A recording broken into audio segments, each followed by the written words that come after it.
aqui reclamando do som uma beça. Tá saindo o chiado, a mulher ligou CEAP, Centro Espírita Altivo Panfiro. Uma casa de amor. Bom dia aos nossos ouvintes.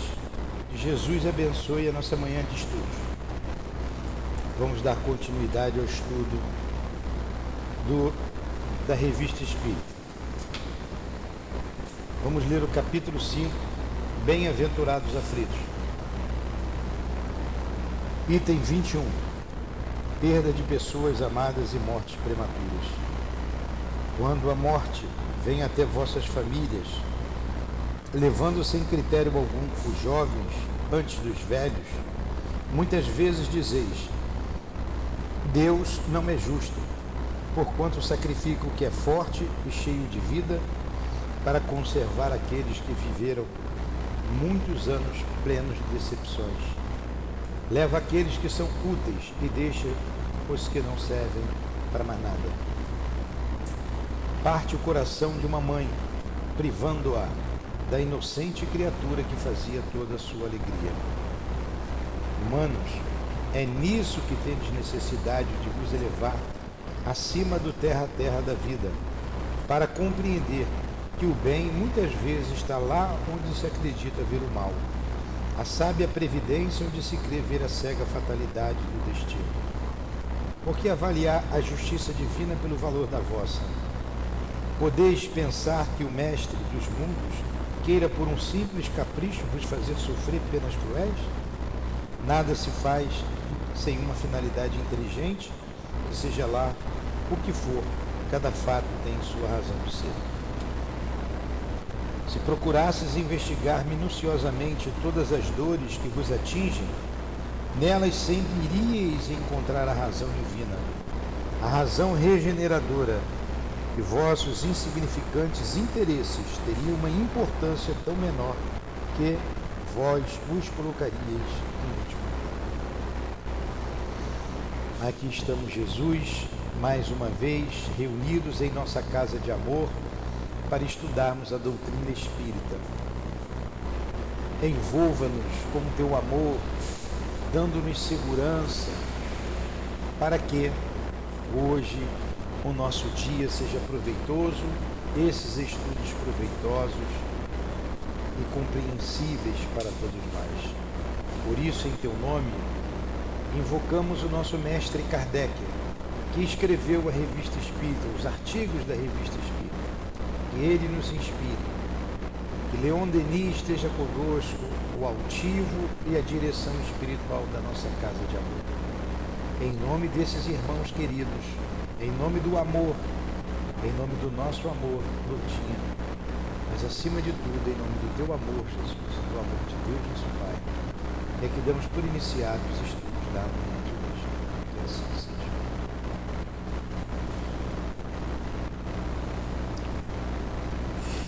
Muito bem. Então vamos lá.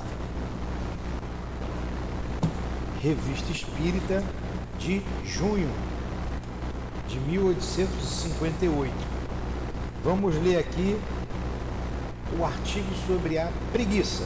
É o título que está aqui.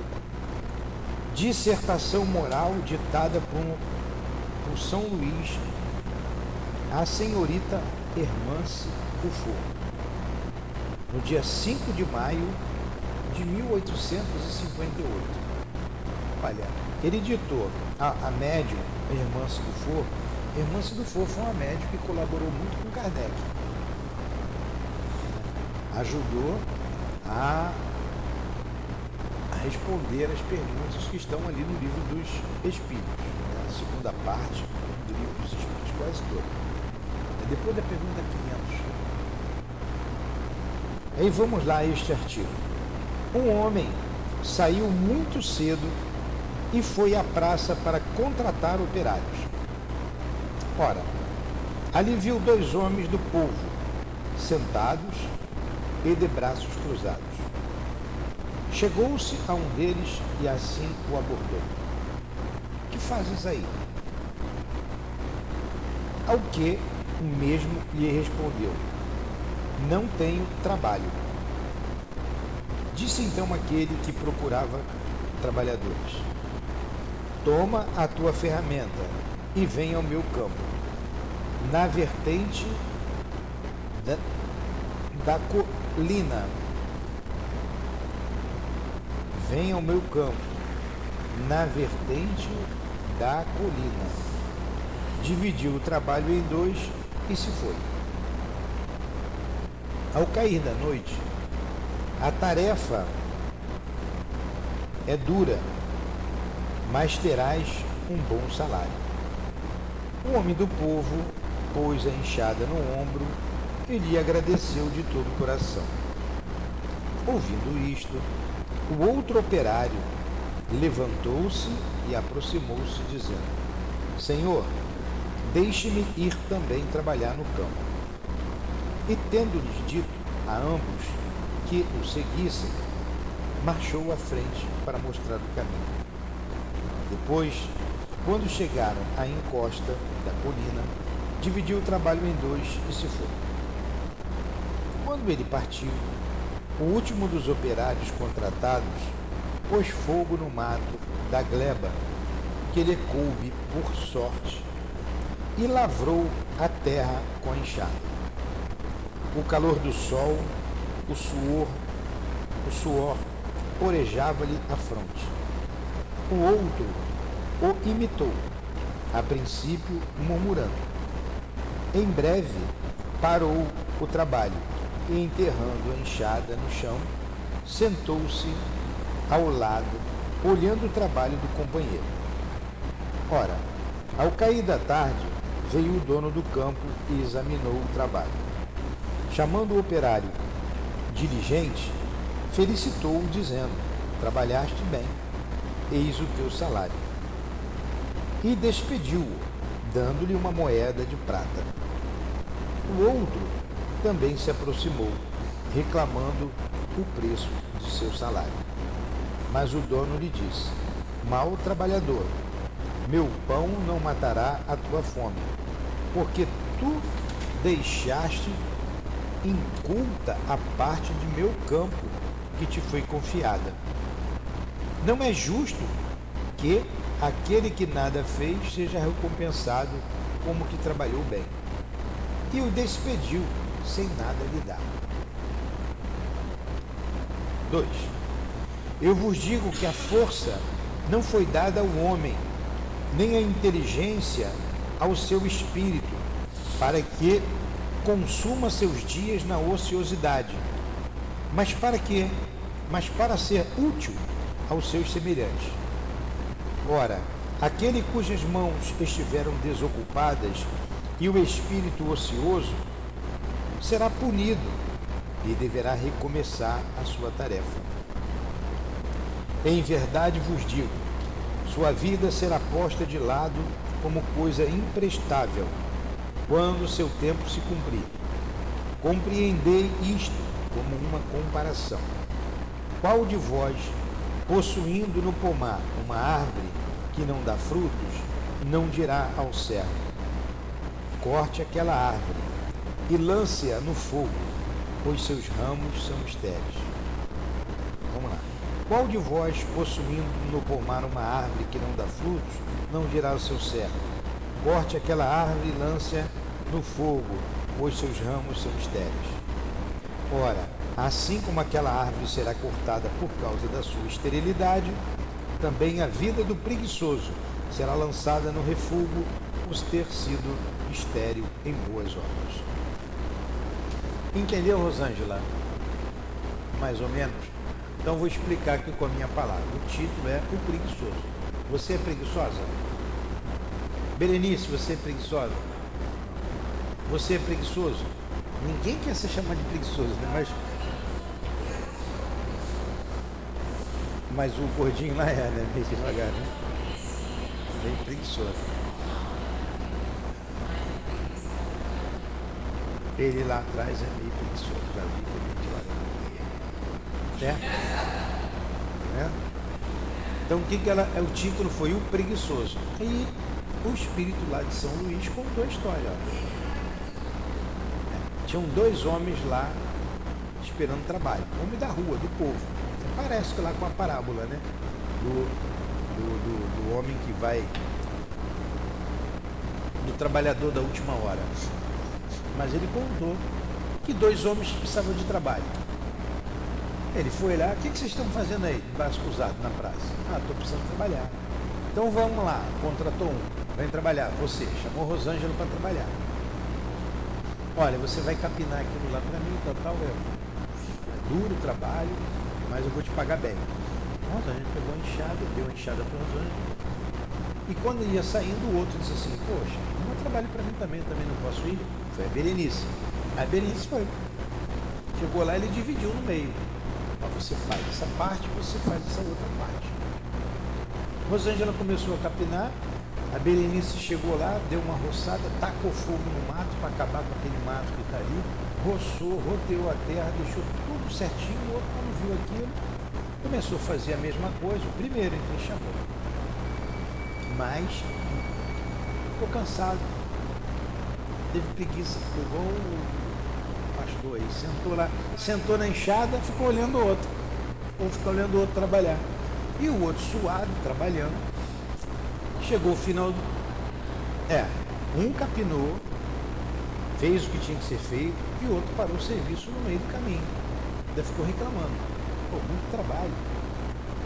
Quando o patrão chegou e disse para o primeiro, o segundo, que fez direito ao trabalho, toma aqui uma moeda de prata, era um bom dinheiro na época, toma aqui, muito bem, você trabalhou muito bem, muito obrigado. O outro chegou reclamando, pô, mas trabalhei muito, preciso ganhar mais. E ele disse assim, não, é preguiçoso, você não vai ganhar nada. Olha só, olha o que ele fez, olha o que você fez. E não pagou nada, e dispensou. Primeiro. Então, ele teve trabalho, o salário do trabalhador, e o outro não teve nada, porque era preguiçoso. Aí ele está dizendo aqui, ele conclui, o Espírito conclui. O homem te dá inteligência, te dá os braços para você trabalhar. Não é para não é para ser ocioso.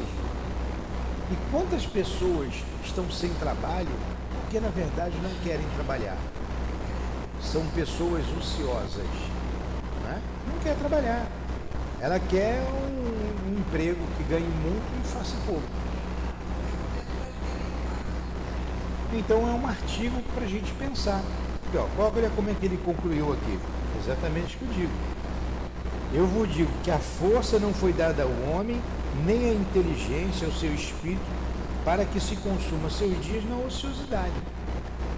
Não é para ficar sentado ali na... Você vai ali na praia, tem aqueles quiosques ali, tem gente que chega ali às 7 da manhã. Sai dali quando o quiosque fecha às 10 da noite. Isso é todo dia. São as mesmas pessoas, cada um tem um ponto ali. Isso é ociosidade. Ah, mas eu estou aposentado. Pô, mas está cheio de força. Aposentado eu também já estou há mais de 10 anos, há 15 anos. Aquele cujas mãos estiverem desocupadas e o espírito ocioso será punido e deverá recomeçar a sua tarefa. E a vida do emprestado fica de lado. A gente tem essa realidade. Ó, ontem, quem está nos ouvindo, isso aqui é o trabalho, olha o preguiçoso. Pedi uma pessoa lá para podar lá vou trazer a motosserra. Vou vir no domingo, final de semana, vou vir sábado e domingo, dá que começar, eu estou vendo dificuldade, lá em cima, tem que trazer um ajudante. R$1.000. R$1.000. Tá bom, senhor? Tá combinado? Eu falei, não, tá combinado não. Obrigado. Qualquer coisa eu falo com você. Aí o garoto lá, o baixinho, mais um garoto lá. O garoto subiu na árvore. Ó, falou aqui embaixo. Olha a situação. Não deu meia hora de serviço. Deu meia hora de serviço. O Diego estava lá, não foi, Diego? Vamos botar 1 hora com tudo? No máximo 1 hora. O Rony subiu. Mas o Rony subiu sem escada, sem nada, desceu sem escada. Aqui é fácil, Nilton. Estou acostumado com a marreta, né? Trabalhador. Trabalhador. E se não, o Rony nem ia, porque o baixinho estava cansado. Olha o segundo. O Ângelo é uma figura. Você, Nilton, eu fiquei aí, trabalhei, estou cansado a madrugada inteira. Se não fosse o Rony, não ia. Então, rapidinho lá, desceu. Agora você vê, o outro não quis trabalhar. Ele queria um salário, ele queria uma coisa alta. Tem gente que trabalha um mês para ganhar um pouquinho mais. Ele queria fazer aquilo em algumas horinhas de trabalho. Então a gente, quem está precisando, tem que meter a mão na massa. E a gente tem que usar a nossa inteligência, a nossa força, como ele concluiu aqui. Eu peguei um exemplo aí da vida, né? Que foi ontem, foi até engraçado que foi ontem. Para ser útil. Qual é a lei? Amar a Deus sobre todas as coisas e o próximo como a ti mesmo. Então nós viemos aqui, embora não façamos isso, com o único objetivo, para amar o próximo. Fazer para o outro tudo que eu gostaria que fizesse para mim. Se todo mundo fizesse isso um com o outro, o mundo não seria tão doloroso. É o que acontece nos mundos superiores. É o que acontece. Então a gente tem que ter casas como essas, pessoas que queiram trabalhar, que queiram servir o próximo, para a gente ter exatamente, para a gente ter uma vida na sociedade, viver melhor. Vamos lá, um outro artigo. Palestras familiares de além-túmulo. O senhor Morisson, monomaníaco. Mono é um. O senhor Morisson, é o nome do moço. Vírgula. Monomaníaco. Ela era maníaco? Vamos ver aqui. Em março último, noticiava um jornal inglês o que se segue a respeito do senhor Morisson, recentemente falecido na Inglaterra, deixando uma fortuna de 100 milhões de francos. Segundo aquele jornal, nos 2 últimos anos de vida, ele era presa de singular monomania. Mono é uma mania, né? Imaginava-se reduzido à extrema pobreza e devia ganhar o pão de cada dia com um trabalho manual. A família e os amigos haviam reconhecido a inutilidade dos esforços para lhe tirar aquilo da cabeça. Era pobre, não possuía um centavo e havia trabalhar para viver. Essa a sua convicção. Todas as manhãs punham-lhe uma enxada nas mãos e mandavam-no trabalhar em seus próprios jardins. Daí a pouco vinham procurá-lo, pois a tarefa estava concluída. Pagavam-lhe um modesto salário pelo trabalho feito e ele ficava contente. Seu espírito ficava tranquilo e a sua mania satisfeita. Se o tivessem contrariado, teria sido o mais infeliz dos homens. Aí vem aqui as perguntas ao defunto. Era isso que acontecia, tá? Monomaníaco, ele tinha uma ideia fixa, que essas palavras antigas, né? Ele tinha uma ideia fixa, ele tinha muito dinheiro, morreu, deixou 100 milhões de francos. Quanto é que vale um franco? Bota aí em euro, multiplica por 5. 500 milhões. 500 milhões? É dinheiro para chuchu. Dá para destruir o Cesarmar e construir ali casais bonitas. Ainda sobra troco. Então, olha só. Ele, com essa ideia que era pobre, foi trabalhar. Morreu, desencarnou. Aí foi chamar lá o defunto para falar sobre isso. Peço a Deus Todo-Poderoso que permita venha comunicar-se conosco o espírito de Morisson, recém-falecido na Inglaterra, deixando uma fortuna considerável. Aí aparece o espírito e diz, aqui, há outro espírito que diz, aqui está ele. Lembra-se do estado em que se achava durante os 2 últimos anos da sua existência corpórea? Ele responde: é sempre o mesmo. Depois da morte, seu espírito ficou ressentido da aberração das faculdades durante a sua vida? Sim, aberração das faculdades. Ficou fora do normal, ele ficou pancada da cabeça. Sim, ele responde.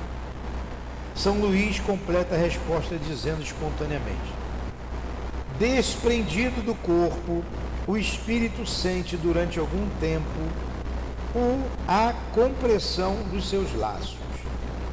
Olha, isso aqui é importante.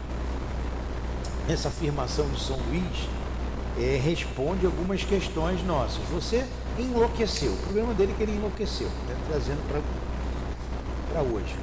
Então, vocês já viram muitas pessoas loucas, né? Morreu. Continua louca ou volta ao normal?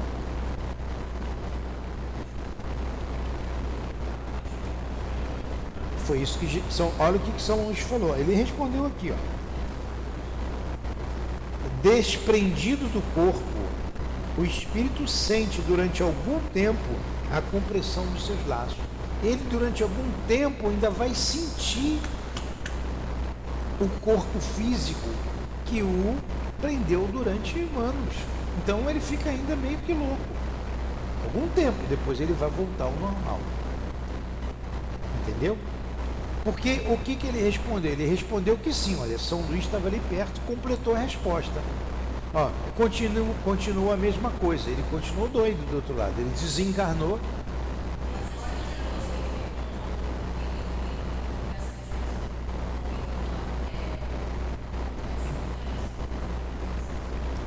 É um estado de loucura, conversa. Quantos loucos conversam? Eles conversam sozinho, né? Com poste. No outro dia tinha um brigando com um poste aqui. Então, o cara tá doido. Aí ele deitou ali no chão.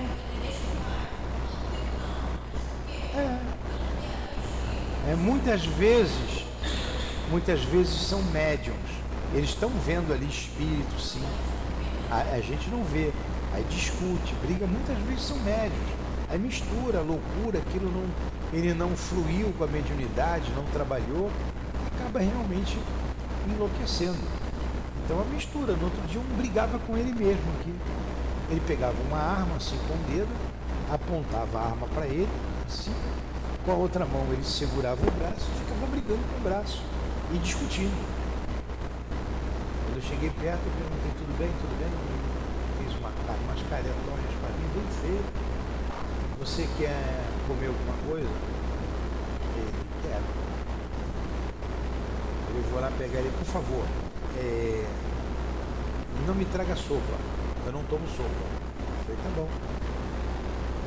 Faz o seguinte, eu falei: eu vou pegar um sanduíche para vocês. Sanduíche, tá bom. Mas me traga banana, eu quero banana. Peguei banana, peguei o sanduíche, levei. Eu vou pegar uma coisa para o senhor beber.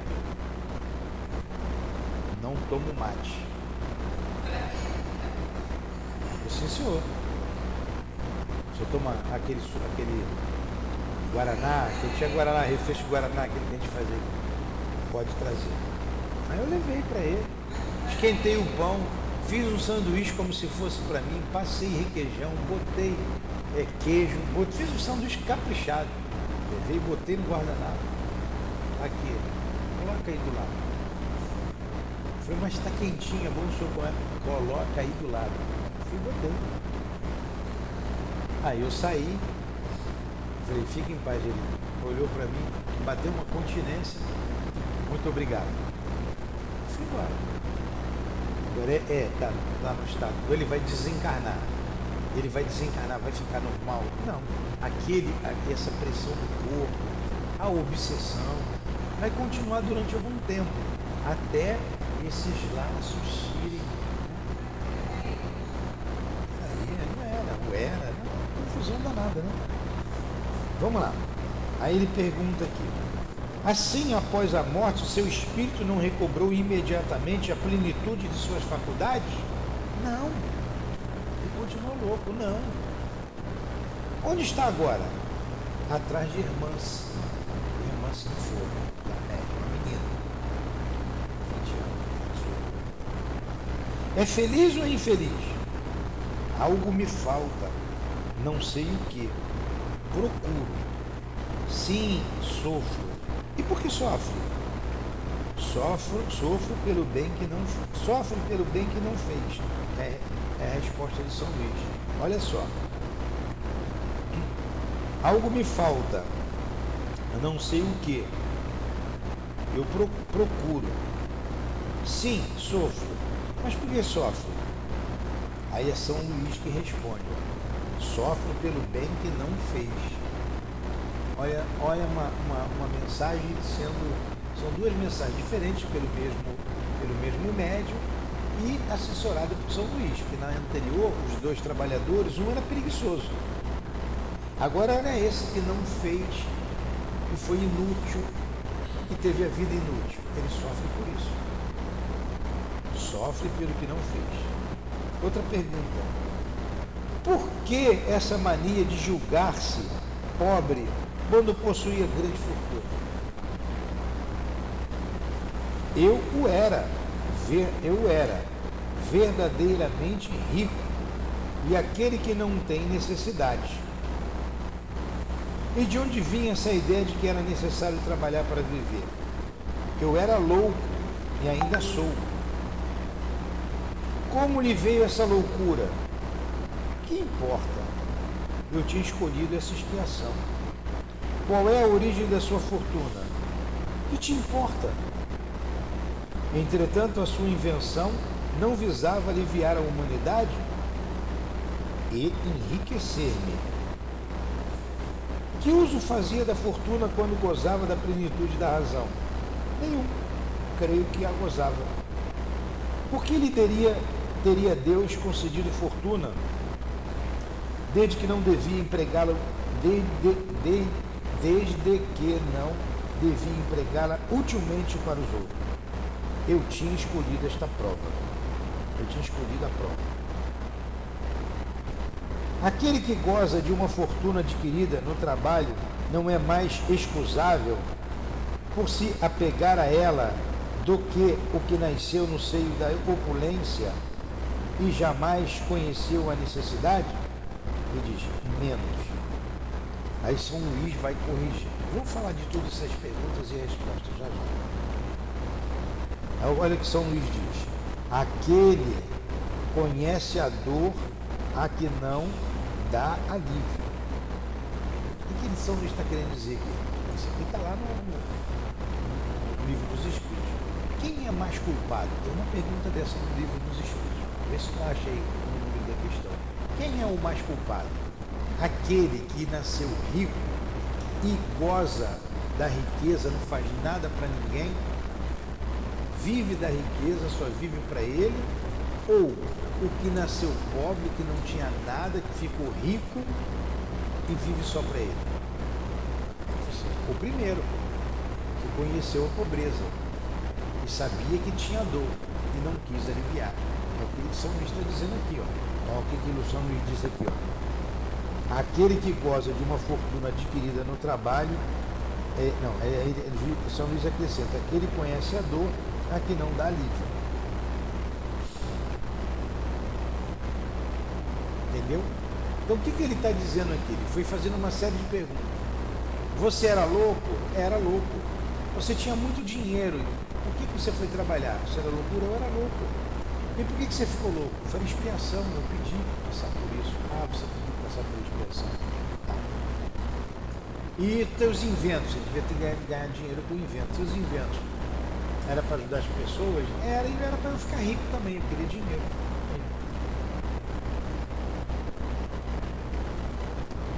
Olha que situação. E como a doutrina espírita esclarece, abre um cortinão para a vida espiritual. Ele desfaleceu, tinha um comportamento estranho. Poxa, vamos chamar esse espírito aqui? Por que você tinha aquele comportamento? Você continua louco aí? Por que você não... Por que você queria trabalhar todo dia? Enfim, ele foi respondendo. Eu estava doido mesmo. não precisava de nada. Vamos lá. Lembra-se da sua existência precedente a esta, que acaba de deixar? Sim.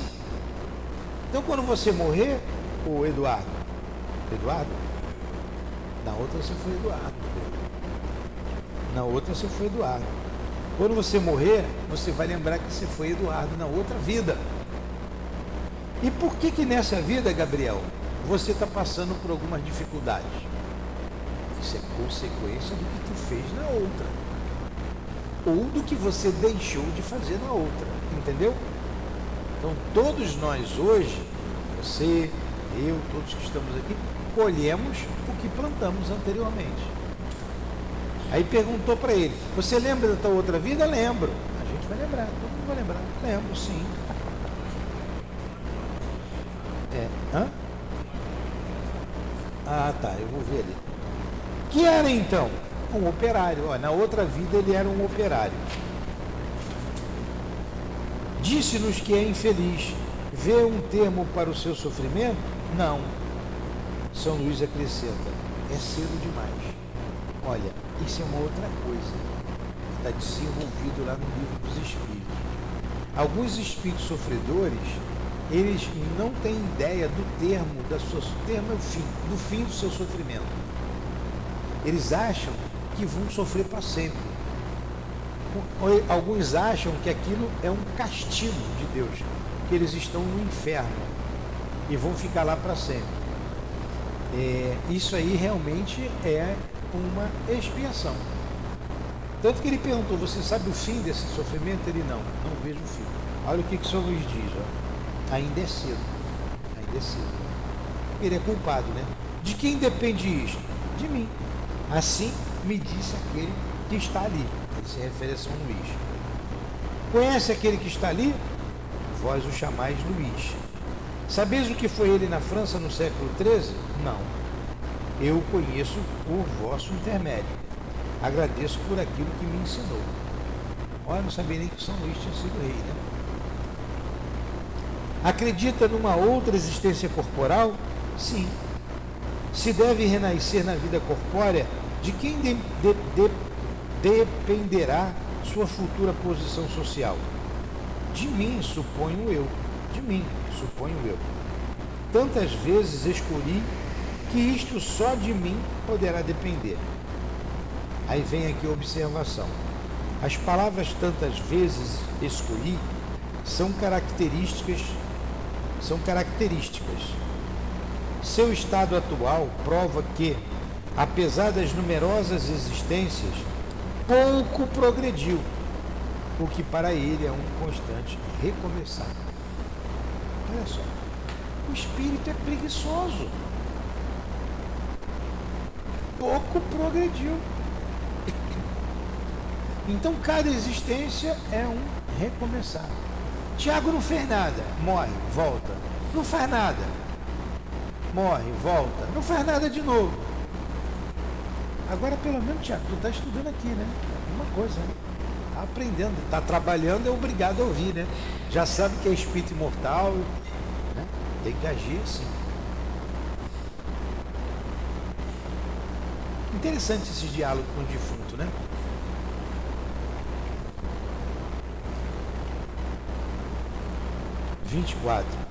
Que posição social escolheria se pudesse recomeçar? Baixa. Ele quer ser pobre, né? Baixa, condição social baixa. Avança-se com mais segurança. Só se está encarregado de si mesmo. Aí São Luís fala o seguinte. Se faz uma pergunta a São Luís. Essa pergunta não é mais para ele, é para São Luís. Não haverá um sentimento de egoísmo na escolha de uma posição humilde, na qual não se deve ter um encargo senão de si mesmo? Aí São Luís responde, em parte alguma se tem encargos apenas para consigo mesmo. O homem responde pelos que o cercam, e não só pelas almas, cuja educação lhe foi confiada, mas ainda pelos outros. O exemplo faz todo mal. Olha só. Olha que resposta São Luís está dando para a gente. O espírita não progride se não quiser. Olha, não tem posição que você cuide só de você, nem na posição social. Você vive na pobreza ou na riqueza, não é só para atender aqueles que Deus lhe confiou a guarda. Filho, a mulher, o marido, não. É eles e todos que estão ao seu redor. Olha o que faz a casa espírita. Ela nos estimula a isso. Quem é a dona Berenice? Quem é a Rosângela? Quem é o Miguel? Na outra foi Miguel, na terceira. Quem é o Gabriel? Não sei. Estão aqui, precisam de ajuda, a gente tem que ajudar. Será que o Gabriel foi o pai do Tiago? Não sabe, pode ter sido filho, pode ser do pai de algum de nós. Será que a Berenice foi minha mãe? Eu não me lembro, ela também não. Então, a gente tem obrigação, e se é obrigação, é dever, de um cuidar do outro, de um ajudar o outro. E não podemos ser preguiçosos. Temos que trabalhar. O feijão meu está pouco, o do vizinho está menos, fica menos para mim, mas ele vai comer também. Em vez de comer lá o prato cheio, como meio prato e ele come meio prato. Aí Jesus vem e fala algo que ninguém falou, nenhum. Eu amar a Deus sobre todas as coisas, estava escrito na lei de Moisés, tem lá na Grécia Antiga, tem. Agora, amai-vos uns aos outros como eu vos amei. Faz aquilo que eu fiz, o exemplo que eu dei. Essa é a recomendação. Amai-vos uns aos outros como eu vos amei. Todo mundo sabe disso. Quem aqui não precisou de favor? Quem aqui que está aqui nessa sala não precisou de favor? Não pediu? Pô, me ajuda aí. Quem aqui não precisou da ajuda de ninguém? Até o rico precisa. E por que eu não vou ajudar? Se eu sei que é meu dever ajudar o outro. Entendeu? Aí vem a Rosângela. Já sei o que você quer, Rosângela. Vamos lá.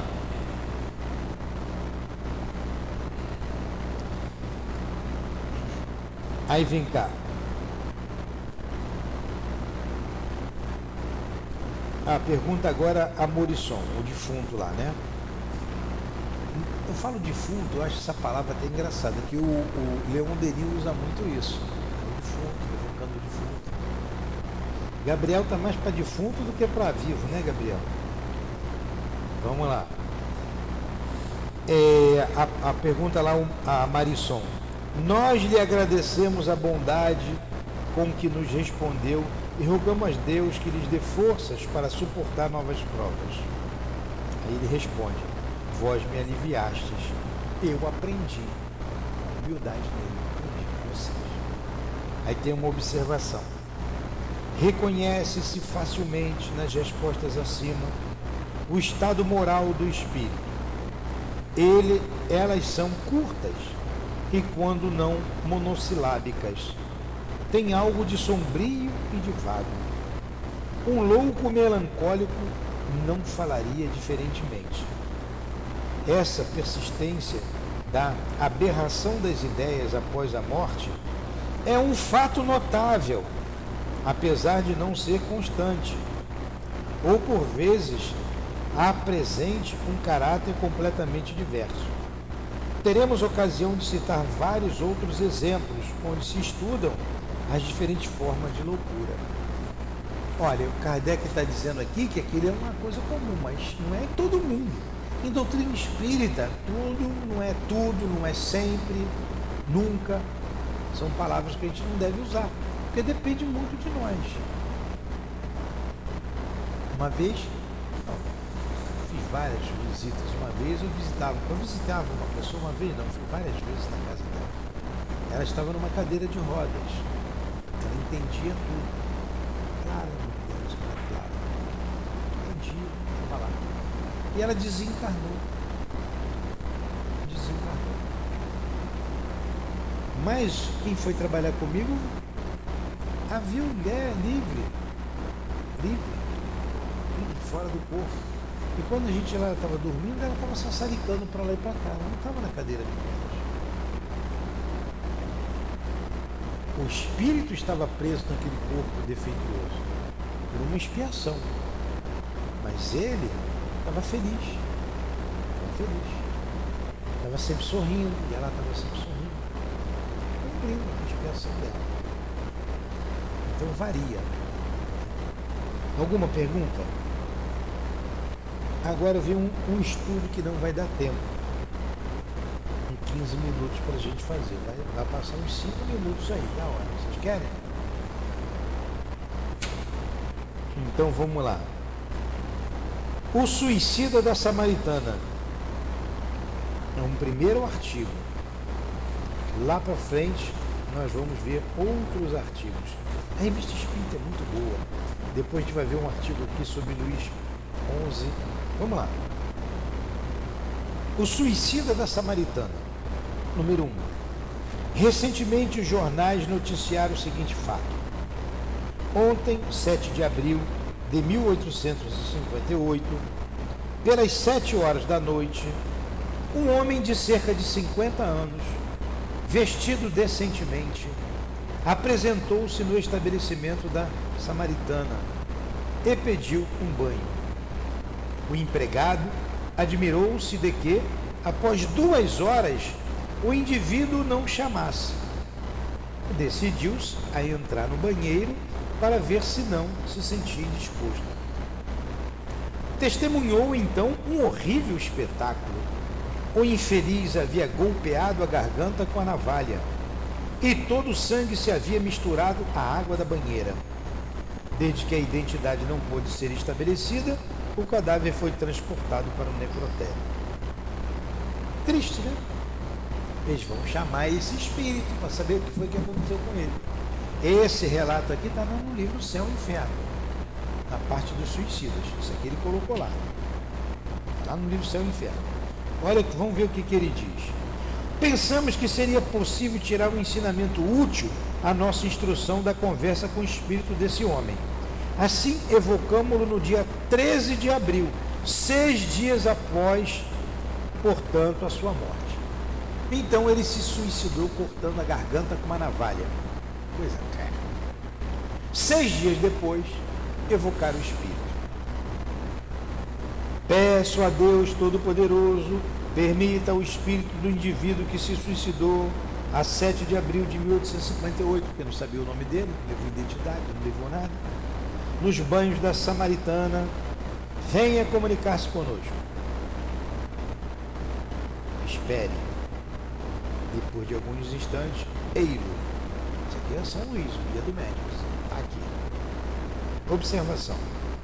Para compreender esta resposta, é preciso que se saiba que, em geral, em todas as reuniões regulares, há um espírito familiar, do médium ou da família, o qual está sempre presente, sem ser preciso chamá-lo. É ele quem faz virem os que são evocados, e conforme seja mais ou menos elevado, serve como mensageiro ou dá ordens aos espíritos que lhes são inferiores. Quando nossas reuniões têm como intérprete a senhorita Irmã Cidufo, é sempre o espírito de São Luís que voluntariamente toma esse encargo. Foi ele quem deu a resposta assim. Tá vendo? Uma reunião segura. Viu o Tadeu não? Diego. Viu, Diego? Uma reunião segura sempre tem guia, um guia que responde pela reunião. Lá na Sociedade Espírita de Paris, estava sempre São Luís. Irmã Cidufo era uma das médiuns. Kardec usou muito a mediunidade dela. Então, olha, dando segurança ao trabalho. Então foi ele que diz, ó, o suicida chegou aqui. Aí Kardec pergunta, onde se acha agora? Olha o que o Espírito diz, não sei, dizei-me onde me encontro. Aí ele responde, se encontra na rua Palais Royal, número 35, numa reunião de pessoas que se ocupam de estudos espíritas e que lhes são benevolentes. Kardec falou, nós estamos aqui no Centro Espírita. Olha, isso aí é no dia 7 de abril. Agora vocês vejam, a Sociedade Espírita de Paris, ela foi inaugurada no dia 1º de abril de 1858. Esse endereço aqui. Vou lá, 35. Vamos lá. Quem convidou a vir até nós? Quem o convidou viu? Aí, não é esse aqui. Onde se acha agora? Não sei. Dizei-me onde me encontro. Aí Kardec responde. A rua Valois Palais Royal, número 35. Não sei falar francês. Numa reunião de pessoas que se ocupam em estudos espíritas que lhes são benevolentes. Aí ele pergunta, dize-me se estou vivo, eu sufoco no caixão. Acorda, dona. Acorda. Senão a senhora vai ficar sufocada no caixão. Olha o que ele está dizendo, 6 dias eu falei assim, eu estou sufocando no caixão. Quem o convidou a vir até nós? Ele responde, senti-me aliviado. Que motivo o levou ao suicídio? Aí ele responde, estou morto? Não, estou em meu corpo. Não sabeis quanto sofro. Eu sufoco. Que mão piedosa virá pôr-me um fim? Olha a situação do espírito suicida. Que a morte não existe. Ele achou que tudo ia acabar ali. A observação. Sua alma, embora separada do corpo, ainda não está completamente mergulhada naquilo que poderíamos chamar de o turbilhão da matéria corpórea. As ideias terrenas ainda se acham vivazes. Não se crê morto. Isso é muito comum nesses espíritos aí. Comum, muito não é comum. Não se vê morto. Acha que está vivo. Outra pergunta. Por que não deixou nenhum elemento de identificação? Aí ele responde, estou abandonado, fugi do sofrimento para encontrar a tortura. Estou abandonado, fugi do sofrimento para encontrar a tortura. Tem ainda, ou menos, os mesmos motivos para ficar incógnito? Sim, não coloqueis um ferro em brasa na ferida que sangra. Ele não quer dizer quem ele é. Ele não quer dizer o nome dele. Não diga meu nome. Não bota uma ferida, um ferro em brasa na ferida que sangra. Ele não quer ser identificado. Poderia dar-nos um nome, idade, profissão e domicílio? Não. A tudo não. Tinha família, mulher e filhos? Eu estava abandonado, ninguém me amava. Olha aí o sentimento de mais-valia, ninguém me ama. Que fez para não ser amado por ninguém? Ele responde, quantos há como eu? Um homem pode estar abandonado no meio da própria família, quando nenhum coração o ama. Pobre coitado. Experimentou alguma hesitação ao realizar o suicídio? Eu tinha sede de morrer, esperava o repouso. Como é que a ideia do futuro não o levou a renunciar àquele desígnio? Eu não cria mais no futuro, estava sem esperanças. O futuro é a esperança. Que reflexões fez ao sentir extinguir-se a vida? Não refleti, senti, mas a minha vida não se extinguiu. Minha alma está ligada ao corpo, não morri. Entretanto, sinto que os vermes me roem. Olha que tortura. Que sentimento experimentou no momento em que se completou a morte? E ela é completa? Dúvida de tudo, não sabia de nada. Foi doloroso o momento em que se extinguiu a vida? Menos doloroso do que depois. Só o corpo sofreu. Aí São Luís continua: o espírito libertava-se de um fardo que o esmagava, sentia a volúpia da dor. Quer dizer, ele sentiu menos a dor física quando cortou e depois a tortura, como ele falou. Agora dói muito mais.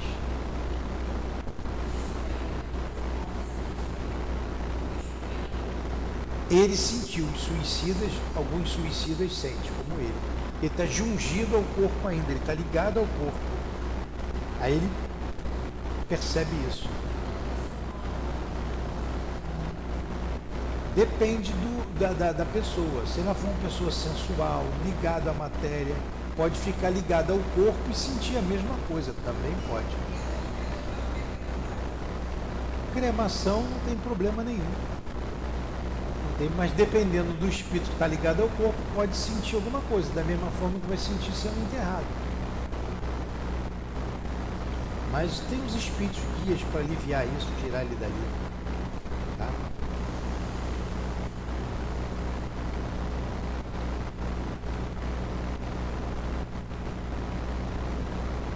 Qual é a pergunta agora? 15. Foi doloroso o momento em que se extinguiu a vida? Menos do que depois. Só o corpo sofreu. Aí São Luís falou, né? O espírito libertava-se de um fardo, quer dizer, o corpo físico, que o esmagava. Sentia agora a volúpia da dor. A pergunta a São Luís: este estado é o que sempre se segue ao suicídio? Olha a pergunta aí. Isso sempre acontece com o suicídio? Sim. O espírito do suicida fica ligado ao corpo até o termo de sua vida. A morte natural é o enfraquecimento da vida. O suicídio a interrompe bruscamente. Jamais devemos pensar no suicídio, porque a morte não existe. A dor aumenta muito mais. Além das dores que a gente tinha, que nos leva ao suicídio, elas serão acrescentadas pela fuga abrupta da vida física, antes do tempo. 16. Esse estado será o mesmo em toda morte acidental, independente da vontade a que abreviará durante a duração natural da vida? Pergunta que você fez aí. Você passou ali, foi atropelada, morreu, vai sentir a mesma coisa? Olha a resposta. Não. Que entendeste por suicídio? O espírito só é culpado por suas obras. Entendeu? É o suicídio. Mas se você for alguém, volta a dizer, muito ligado ao corpo, às paixões, você pode estar ligado. Isso acontece com os sensuais. Você vai ficar ligado ali. Também, sentindo os vermes de roerem. E para terminar, tem aqui uma observação. Havíamos preparado uma série de perguntas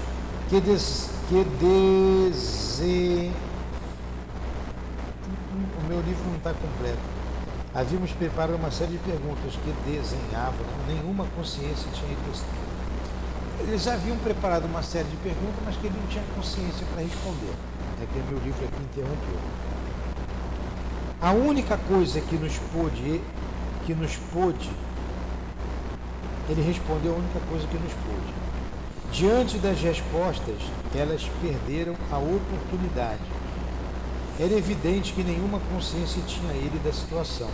A única coisa que nos pôde descrever foi o seu sofrimento.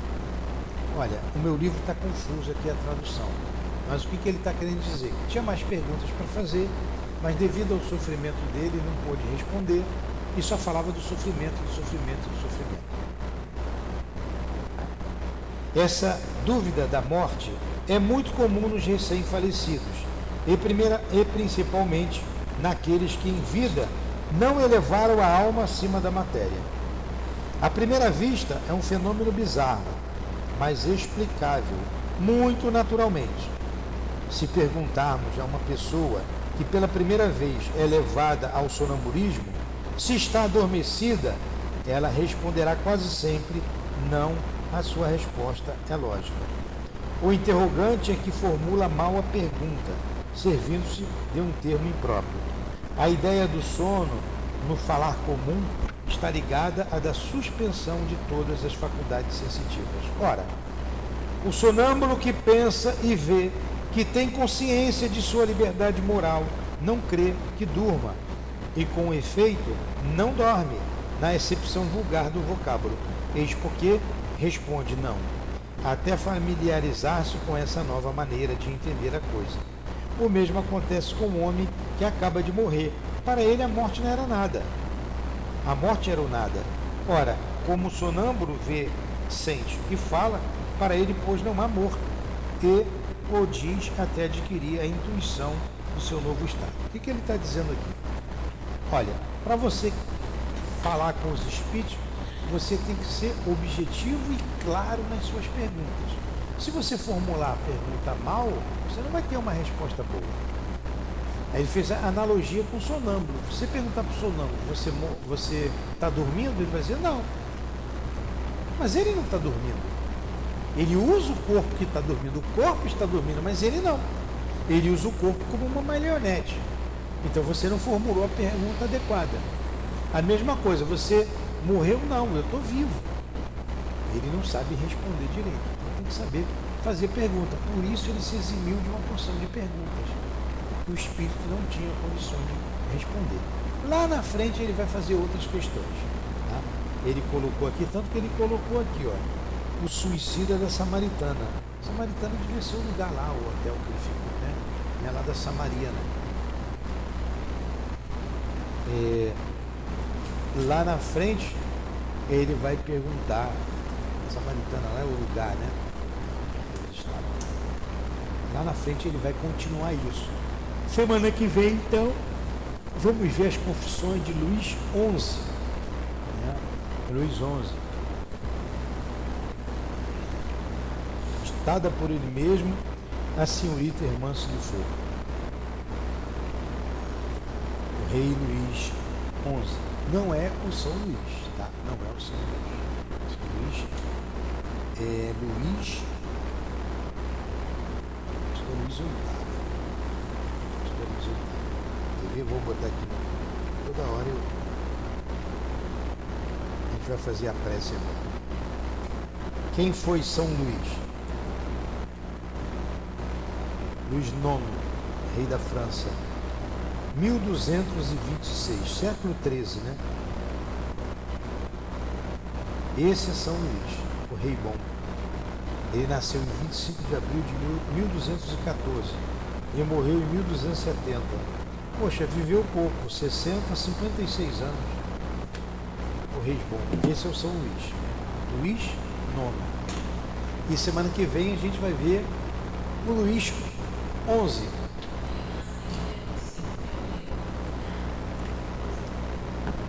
Me lembro, já li aqui, já. Ele nasceu no dia 25 de abril de 1214 e faleceu no dia 25 de agosto de 1270. Ele faleceu 25 de agosto. Gostaram do estudo? Bom, né? Já deu uma horinha certinho. Então agradecemos a Allan Kardec, nosso mestre e amigo querido. Muito obrigado pela manhã de estudos, pela revista espírita, pelos artigos que muito nos esclarece e nos alegra tendo acesso a essas informações. Muito obrigado ao altivo, à direção da nossa casa, espiritual da nossa casa. Muito obrigado a todos. Que seja então em nome do nosso irmão Altivo Confiro, diretor da nossa casa de amor. Em nome da coluna de espíritos que dirige o SEAP, em nome de Allan Kardec, o mestre Kardec, de Leon Denis, o mestre Denis, em nome do amor, do nosso amor contínuo, mas acima de tudo em nome do mestre Jesus, o mestre dos mestres, e de Deus, nosso Pai, é que encerramos os estudos em torno da Revista Espírita da Manhã de hoje. Que assim seja.